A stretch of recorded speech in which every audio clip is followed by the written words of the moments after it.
Welcome to Your Gen Z Coworker, the podcast where we break down the workplace and focus on what truly matters, building well-being into your career, prioritizing life over work, and staying true to yourself. Hosted by me, Emily, a fellow Gen Zer who's been there, done that, and still figuring it out.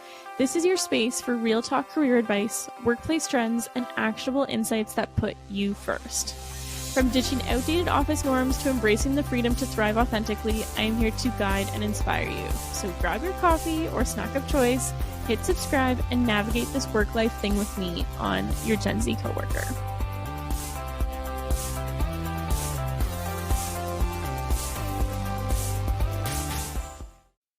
"2025 has gotten off to a wild start." Absolutely wild. I am so incredibly grateful for where I'm at right now. Being 3 weeks into January, I'm torn between whether it's taking really, really long to get through January or if it's just like gone so incredibly fast. It's been a whirlwind, to say the least. From starting to record video podcasts for season 3, launching season 3, being in this gorgeous studio, Blackmore Studio here in Woodstock, Ontario. It's stunning. I would just rent it to hang out, literally. Like, it's so calming and quiet. To being a community producer with RogersTV, to relaunching my email newsletter, to all of the things. It's been a wild start to 2025. And I'm so grateful. I'm so grateful for where I'm at right now. I'm so grateful for everything that's gotten me to this point. But what I want to remind you of, that I didn't get here to this point in a traditional way. There is no traditional way, I don't think, to becoming an entrepreneur, to finding a career that, makes you feel alive and happy and excited and also stressed at the same time. I didn't get here on a traditional path. I didn't get here through what most people would call in a traditional way.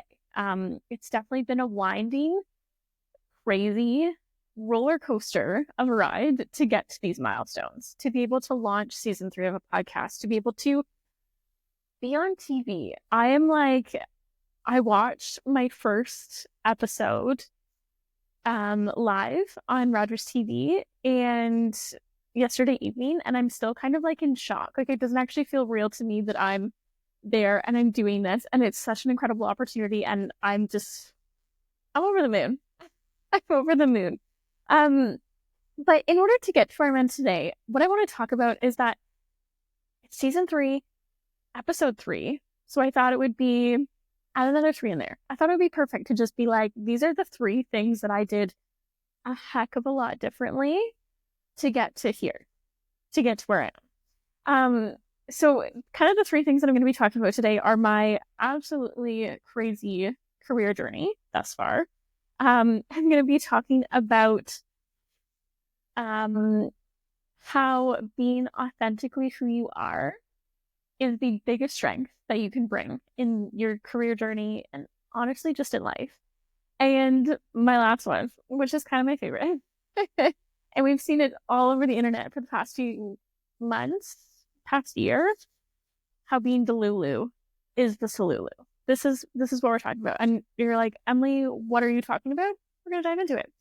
It's another solo episode here on Your Gen Z Coworker, and I'm just excited to talk to you. I started this podcast way back when I started my business, almost 4 years ago now.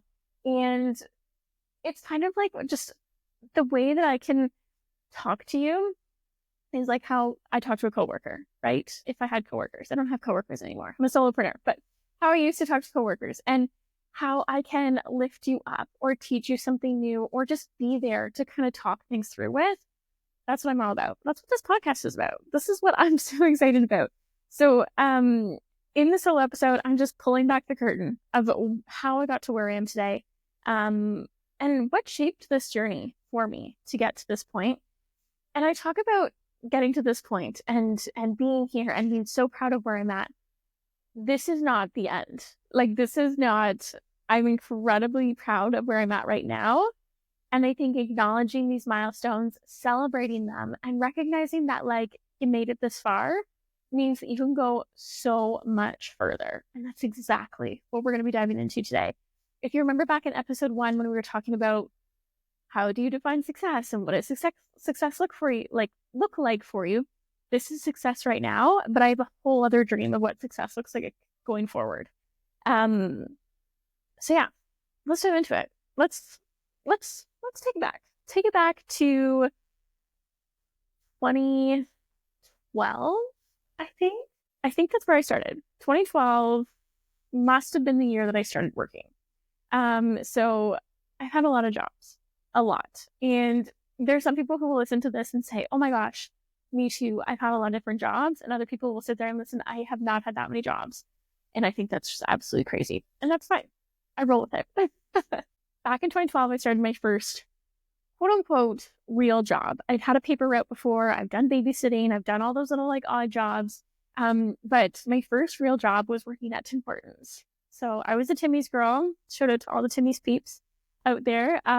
It was a great job to start with. When I first started there, I was really shy and really quiet. And I think, 15-year-old me would be absolutely flabbergasted right now that we're doing a podcast and being on TV and are just like so open on social media. Because when I started at Tim Hortons, I was so quiet, so shy. The only people who really like knew me and like talked to me were like my family and like my best friends. Like I was a very like quiet, kept myself kind of person. And when people would come up and talk to me to like place their order, face beet red, absolutely beet red. It was like I was embarrassed. I was so quiet. I was like, oh my God, you're talking to me? Like, what do I do with this? Like, and it was a great opportunity for me to step out of my comfort zone, right? I think everybody's first real job is just stepping out of their comfort zone, getting used to talking to people, whether it's customer service or sales or cleaning, anything like that, something that you're just not used to doing. So I've had a variety of job experiences since then. So if we want to do numbers, I've had 14 different jobs since I started working at the age of 15. I'm 27 now, so that's like a job a year almost. Yeah. Anyways, I've had a lot of jobs. And when I talk about having this number of jobs, I'm either met with, like I said, people who have been there and have done all the same, they've had that many jobs, or people who have had, the same career their whole life and they can't even imagine doing that many jobs. But through every work experience, from Tim Hortons to being a Gen Z HR consultant like I am right now, I've learned a lot. I found careers that I really, really enjoyed. And then I found careers that I was like, I could do without that. I would rather not, do that role again. And through those 14 different jobs, I've worked in 7 different industries. And when it comes to working that many jobs in that many industries, you'd think it'd come with a lot of confusion. And it did. It definitely came with a lot of confusion. Between doing a lot of jobs with customer service, I worked at Tim Hortons, I worked at Sport Check, I was a waitress for a while.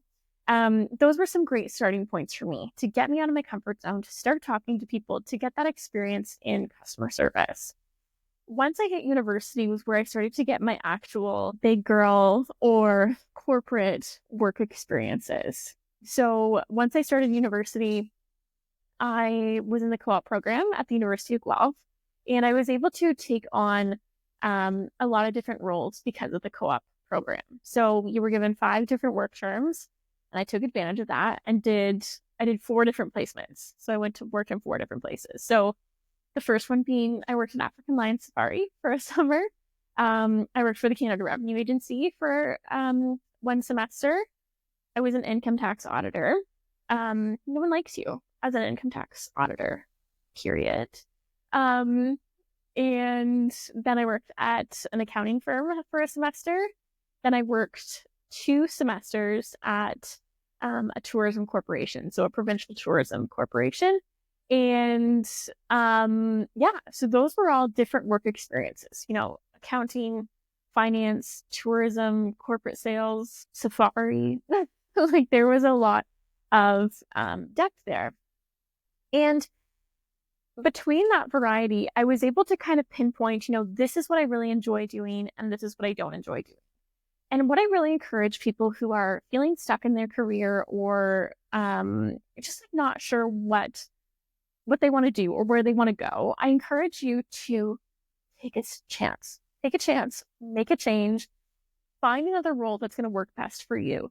And even if it's just short term, whether you take a job and you work it for 5 months and then you find a new job and work it for 5 months, like getting out there and getting experience is the only way you're going to figure out whether you like it or not, right? It's the same when you take a vacation, right? I have never been to Europe. I've never been. But I'm not going to figure out whether I like or dislike Europe through watching a video online, right? I'm going to figure it out by going and experiencing it. But what I learned from bouncing between roles and industries and job titles and everything like that was how each of those experiences brought me to where I'm at right now. It helped me find my purpose. And when it comes to talking about purpose and when it comes to like trying all of these different jobs, and when everyone else always asks me, how did you know to start a business? Or why did you start a business? Or how did you get to this point? I kind of like brush it off and tell them a funny story, which I'm going to tell you now, is through every one of those work experiences, I cared more about the employee survey results than my actual job. I cared more about how my coworkers were treated than my actual job. I cared more about making sure that the friends that I had made through work were living their best life than my job, than whatever my title was. In every single role I had, I was constantly making connections with people. I was constantly figuring out what their strengths were. I was constantly inserting myself into situations that I was not hired for HR, but I really wanted to help the business thrive, that I realized I had this skill. And you can call it empathy, you can call it making connections, you can call it having a big mouth, but you can call it, I knew this was my calling. I knew it was my calling to start this business, to start in human resources, and to say, these are things that I've learned through my 14 different jobs in 7 different industries and all of the countless people that I've worked with, that this is where I'm meant to be, that this is what needs to happen, that this is why I started this business. And I don't think I would have gotten to that point had I had 2 jobs. I don't think I would have gotten to this point had I had a really great work experience in tourism and a really terrible work experience in finance. I wouldn't have gotten to where I am today. And so that's why when I say I did things differently and I tried all of the things, it took doing all of that to get to where I am today. And the value that I got from picking up and starting over and picking up and starting over was invaluable, was priceless. I can't put a number on it. I can't put anything on it other than a feeling that I'm so proud, that I'm so happy that I got to this point. And I want to encourage you to embrace those career pivots. Like I said, I know it's hard to pick up and start over and pick up and start over. And nobody likes being the new person, right? Nobody likes being the new person. I get it. But we all have to be the new person at some point. And we all have to start asking those questions. And if we all create a more supportive environment, and if you have a support system to lean on through all of those pivots, that value you're going to get from trying something new, from stepping out of your comfort zone, it's invaluable. It is absolutely invaluable. Not all of my jobs ended in, a contract ending. Some of them ended because I quit, because I said, I can't do this anymore, right? My first job out of university, so I graduated in 2020, which is, we're not going to talk about it. Terrible time to graduate. My first job, though, I got with one of the major banks here in Canada, and I was an analyst. And because it was COVID, because it was the pandemic, they gave me so much support, and they had me set up at home. I had my own computer. I had different monitors. Everything was all set up and ready for me to go. And, within 3 days of kind of working there, I started to get this little inkling of, I'm not really sure I'm meant to do this. I'm not really sure this is where I'm meant to be. I don't understand what's going on. I don't know how to do my job properly. And whether it was because I was working from home in my parents' house, in a pandemic, this was like beginning of the pandemic, right? I started there in May or June of 2020. It was chaos. I think a lot of people were feeling the ups and downs of what this was going to look like, and nobody knew what was going on. And I thought once I got my first paycheck that I'd be like, you know what? I'm good. I took the job. I'm doing the big girl things. I'm going to get my student loans paid off. These are the right things. But once I got that first paycheck, I felt guilty. I felt absolutely guilty. I thought to myself, why are they paying me? Why are they paying me? Because I don't feel good about this job. I can't see myself staying here for a long period of time, and I don't want them to waste their time training me, supporting me, and doing all of the things if I'm not going to be here for a long period of time. So I stuck it out for 3 weeks, and then I quit. And I met with who was my manager at the time there, and I had a conversation with him, and I said, I'm at this point where I just don't know where I'm headed, but I don't want to waste your time. And, he kind of said to me, he had a son around the same age as me, and he said, I'm glad that you recognize that that's where you want to go. I'm glad you recognize that this is not where you want to go and that you're not wasting time. And it was unfortunate that I didn't know that before I took the job, but I mean, during the pandemic, it was chaotic. And I think for a period of time, I viewed it as a failure because a lot of people viewed it as a failure. You gave up a job at a bank. You only stuck it out for 3 weeks. Like you really bombed that. And I think I always thought of it as a failure. I thought that I was disappointing a lot of people. I thought that was, maybe I took the easy way out, and failed. But it was never a failure. It was a stepping stone. But I think it took me a few years and talking about it now to realize that it was just a stepping stone to get me to the next one, to get me to the next job where I worked at senior center, to take me to the next job where I worked in public health, to take me to the next job where I worked in tourism, to take me to the next job where I worked at an employment center, to take me to where I'm at today. Everything there was a stepping stone.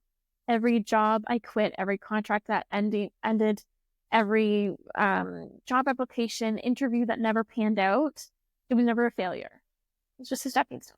I learned something from each and every one of those career pivots. It's an unconventional journey. I talked to a lot of people in previous generations, boomers, Gen X, millennials, who have had the same career and have stuck with it and have thought, this is my only path. And for some people, they're happy with that. But I think for Gen Z and the unconventional or untraditional path that I have taken is becoming conventional, is becoming common, is taking the time to figure out who you are. I think I've talked about this in episodes previously, that when you're in high school and you're given, the path of college or university, how are you supposed to figure your life out at 16, 17 years old? You can't. You're 16 and 17. You haven't even fully developed. There is so much more out in the world that you don't even know about at 16 and 17. So making these big decisions is very, very stressful and very, very, not that it's not worth it, but I think it's important for people to be, informed, to recognize that there's a lot more out there than just these two avenues. So what I want to remind you of, this is the first lesson that we're talking about today. 14 jobs, 7 industries, heck of a lot of confusion. The thing that I want you to take away from this is that it's okay if your path is not linear. And I think we're starting to see more of that on social media, about people talking about their paths and how it ebbs and flows, and how growing a business is not just a linear path. And the same goes for your career and life in general. Nothing is linear. Nothing is absolutely, you're an overnight success, or you've always projected well. Every experience you have, every experience you take, career, life, travel, anything, adds value, even if it does not feel like it at the time or in the moment. Everything is adding value. Everything is making you who you are one step at a time, one career pivot at a time. 14 jobs, 7 industries. I promise you, it's going to be the new norm. Maybe. I know we kind of glazed over the fact that I had 14 different jobs. In a quick way, I promise I'll get my sister on the podcast and we're going to do a deep dive into all 14 jobs, because why not? Why not? Let's do it. Let's do it. We'll do a deep dive. But the next takeaway that I want you to learn from what I've done differently is that authenticity is the biggest strength. And when I talk about authenticity, it's the opposite of fake it till you make it. I was writing about this in my book, which is coming out in March of 2025, that fake it till you make it is just not the right move. It's not. I did not get to where I'm at today, and a lot of people do not get to where they're at today by faking it. Being unapologetically me has been a game changer in my business. 4 years ago, when I started my business, I started it as Emily Nicole, which is my first name and my middle name. And I started it with the idea that I was just going to be a business consultant, right? Hire me. I can do anything with your business. I can do policies. I can do efficiency things. I can do it all. Just let me touch it. Let me just figure out how I can help you as a business consultant. From there, it transitioned into Think HR, which then went from focusing on just business consulting to focusing on HR consulting. And, you know, I did a few years, probably the next 2 years were focused on being an HR consultant. So talk to me about human resources, talk to me about this, talk to me about that, and do the things that way. And then it was in my 3rd year where I just shifted just a little bit more. In previous HR contracts that I had, and one in particular, which was my first HR contract, I learned a lot about what not to do. And then it was in year 3 where things started to pivot for me. Things started to change. Things started to get a little different. Up until that point, I had still focused on being in business, being in HR, doing all of these things. And I'm doing this part-time, right? I'm trying to grow a business while also working a full-time job, and trying to balance the two things. But I had gotten to a point where I was starting to learn more. You know, I'm 3 years into business.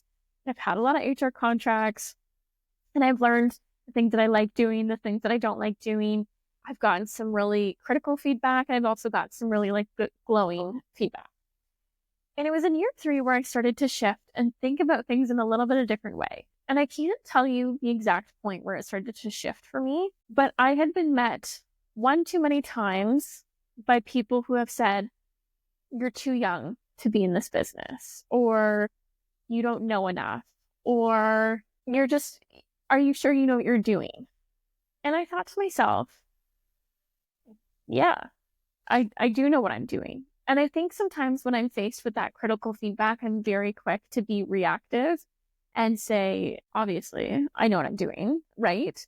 But it led to more than just, I'm too young, I don't know enough. So when I was met with that feedback, I started to pivot and I started to change and I started to embrace who I was, embrace being a Gen Z, embrace being young in the field, embrace being a female in the field. It was never about just business or just HR. I realized to be a consultant, it had to be about me.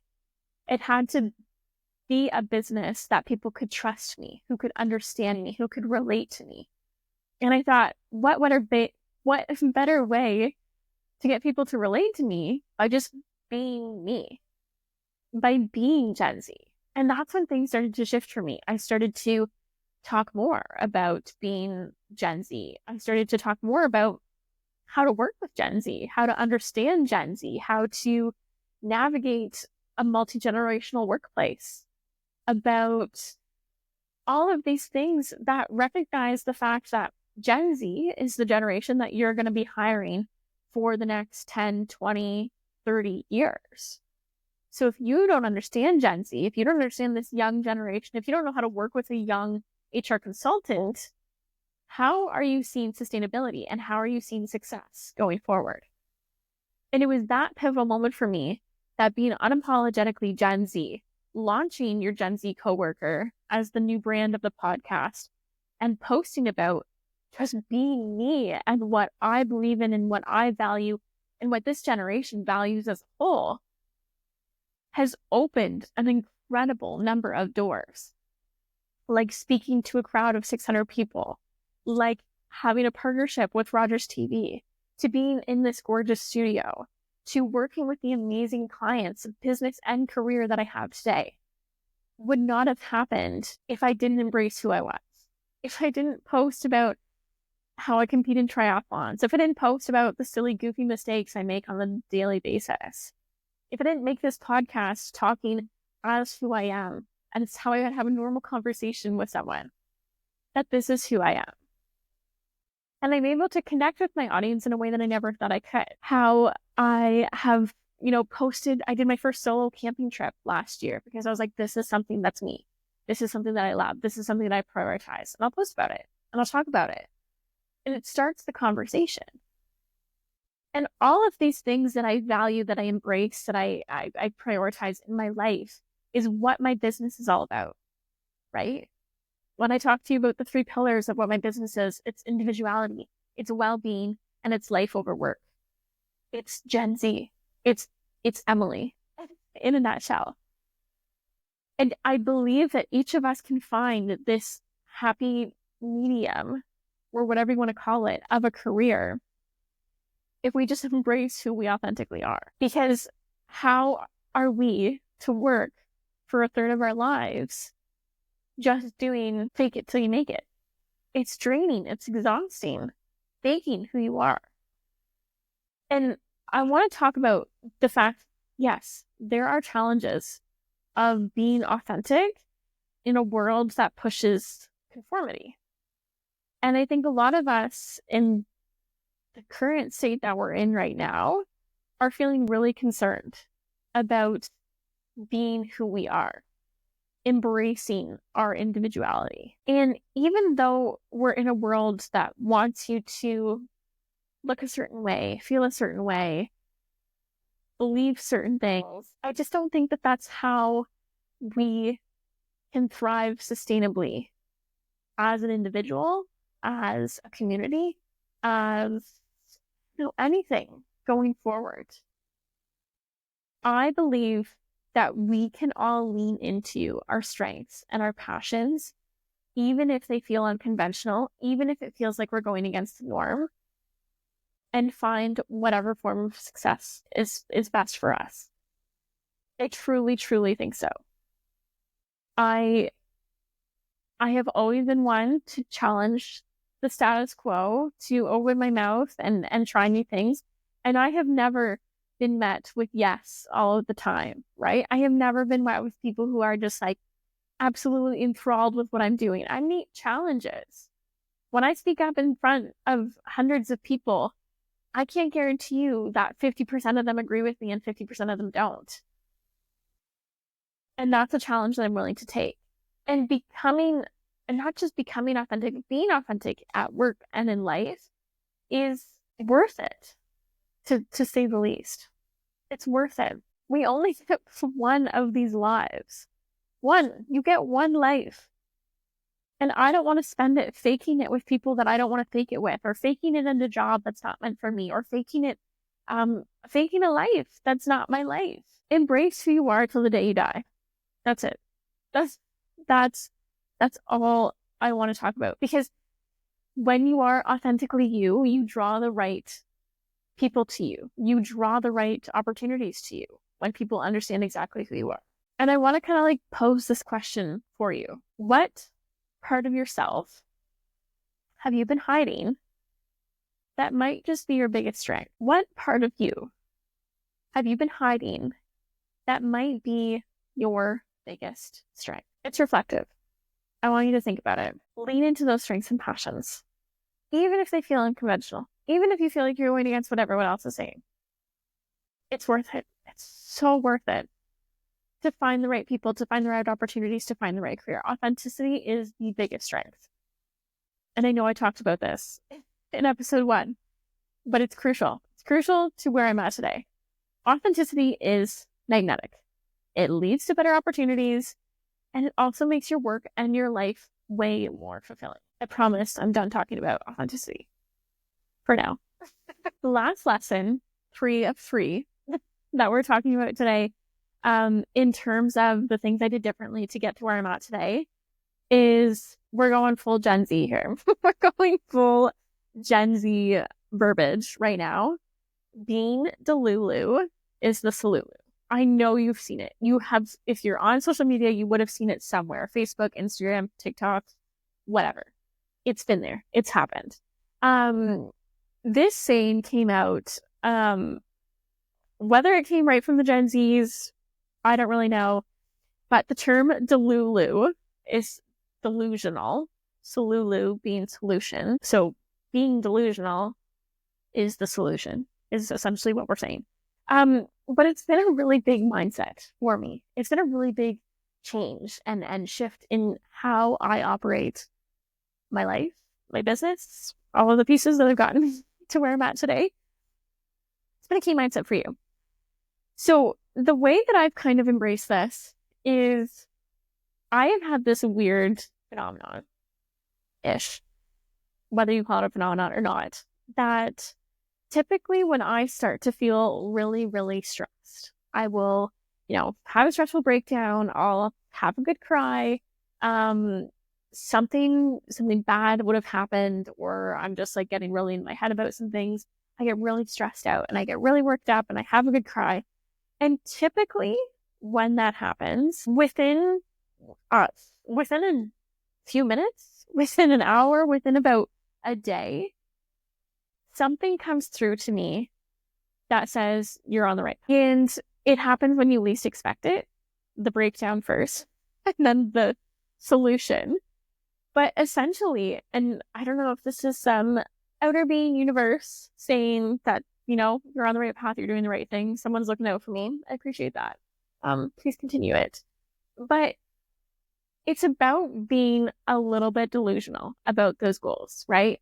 I'll sit down and I'll have a really big breakdown about how I don't know how I'm going to make it another year, or what my solution is, or how I'm going to get more clients.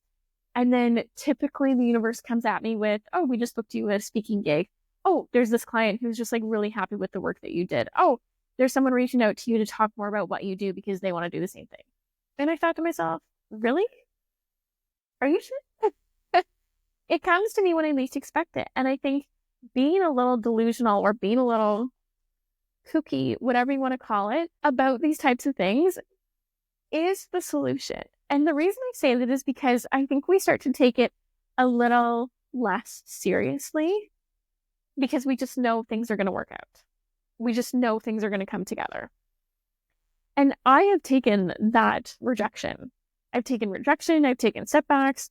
I have taken some really just down in the dump situations and found a way to turn it around, found a way to flip it, found a way to say, hey, you know what? This is actually fantastic. I'm really glad we're doing this. Hey, that was not as serious as I thought, as I made it out to be initially. I'm going to learn from that, right? Every no that I received, I've cared less and less about. Every rejection that I've seen, I've cared less and less about. Because I know another opportunity is coming. I know because that one didn't work out, a better one's coming.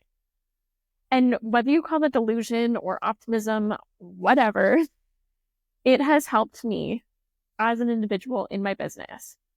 I'm 4 years in, almost. I'm jumping the gun. I'm almost 4 years in. And I don't think I've ever been in a better mindset. And it's not because things are always working out, believe me. But it's because I've started to realize that every no means a better yes is coming along. Every setback is just giving you time to embrace where you're at right now, because there's better things on the way.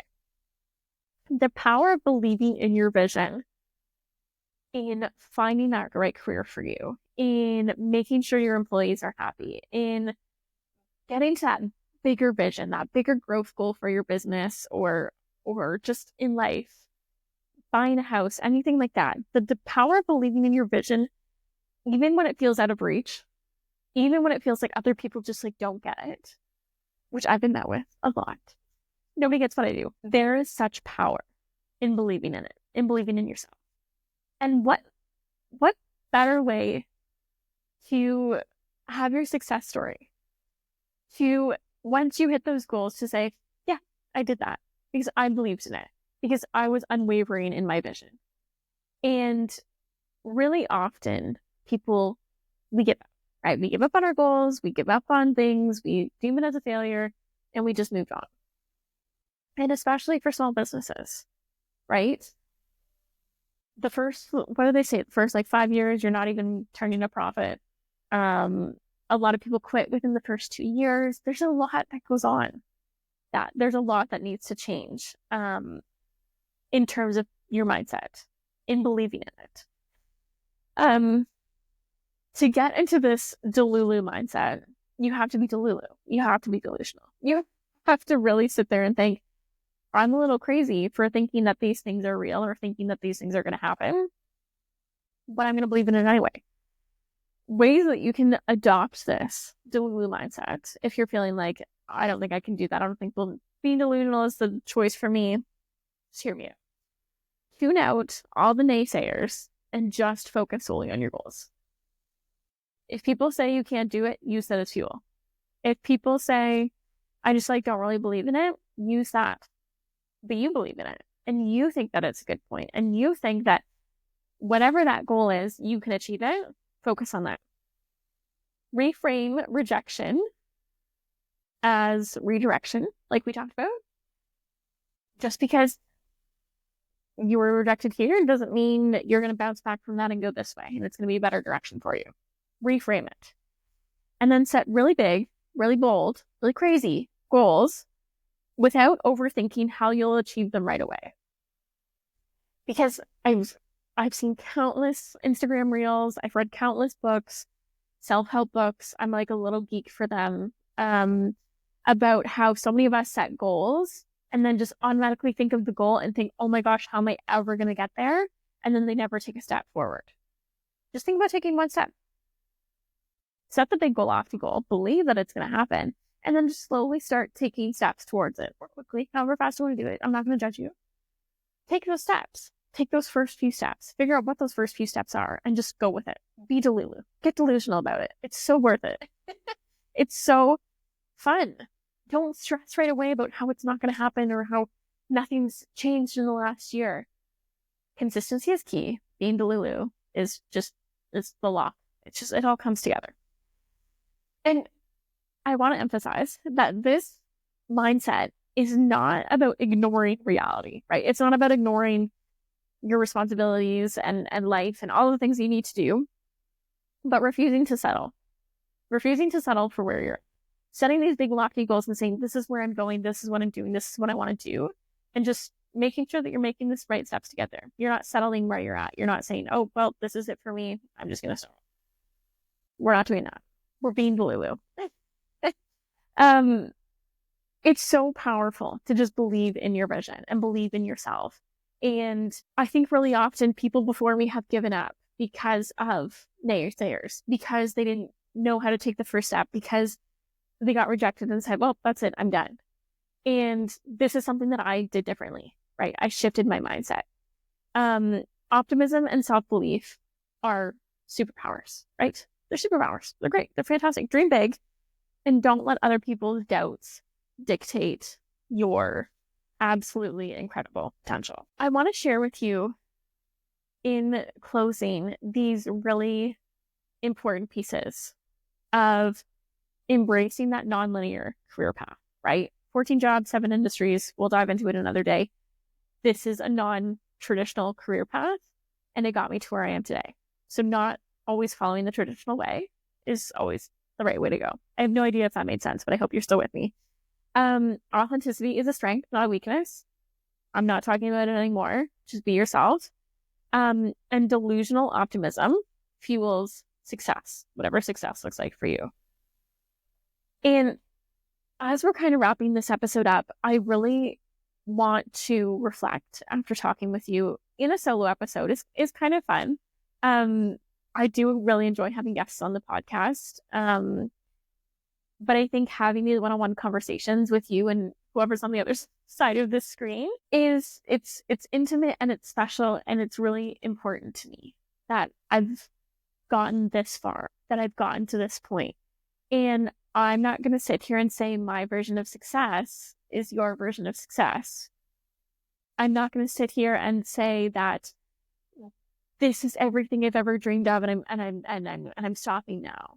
There's so much more out there. There's so much more growth to happen. I'm 27. I'm gonna live till I'm 100. Like that's my goal. That's my Delulu goal. Because I'm gonna live that long.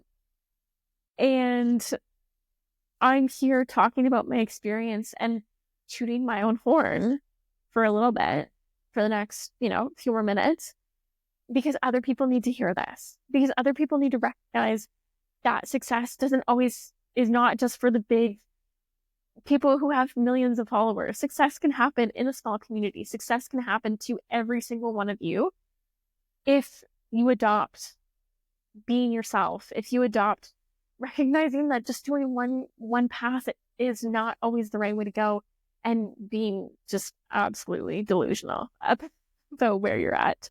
So I really encourage you to reflect on how you can integrate these lessons into your own life, whether it's into your personal life or whether it's into your career or whether it's into your business. What are ways that you can kind of mush these things into your life? And yeah, figure out what's best for you.